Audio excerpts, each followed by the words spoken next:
యోహాను సువార్త 14వ అధ్యాయము 18వ వచనములో, యోహాను సువార్త 14వ అధ్యాయము 18వ వచనములో, మిమ్ములను అనాథులుగా విడువను, మీ యొద్దకు వత్తును.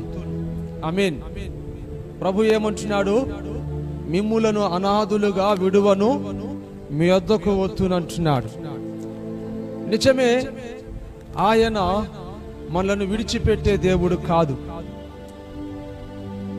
మనలను త్రోసివేసే దేవుడు కాదు.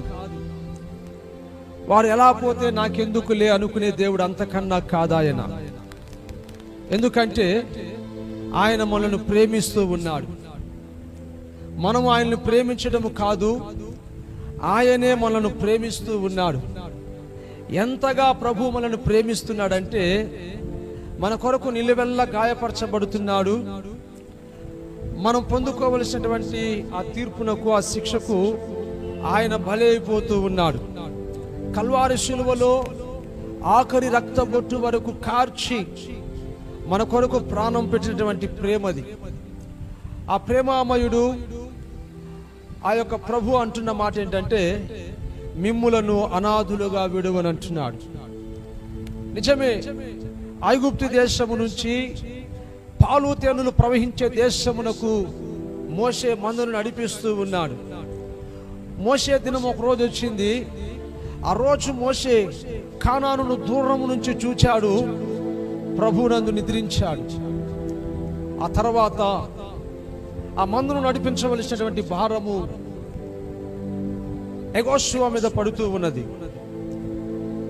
అయితే మోషే లేకపోయినప్పటికీ తన ప్రజలను దేవుడు విడవలేదు,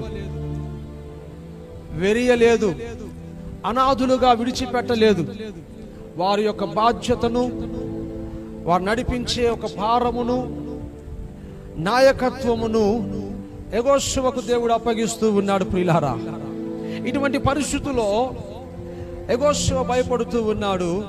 ఇంతమంది జనులను ఇలా తీసుకెళ్ళగలుగుతాను, నాకు శక్తి చాలదు, నాకు సామర్థ్యము లేదు, అయ్యో నా పరిస్థితి ఏంటి, మోసేనే ముప్పు తిప్పలు పెట్టారు వీరు, మరి నా మాట వింటారా అనుకుంటున్నటువంటి సందర్భంలో దేవుడు అంటూ ఉన్నాడు యెహోషువతో, యెహోషువ భయపడవద్దు, నేను నిన్ను విడువను, ఎడబాయను, నిర్భరముగుండు, ధైర్యముగుండు, ఇదిగో మోషేకు తోడై ఉన్నట్లుగా నేను నీకు తోడై ఉంటాను. ఈరోజు నీతో ఎవరున్నారో లేదో కానీ, నీ తల్లిదండ్రులను పట్టించుకుంటున్నారో లేదో కానీ,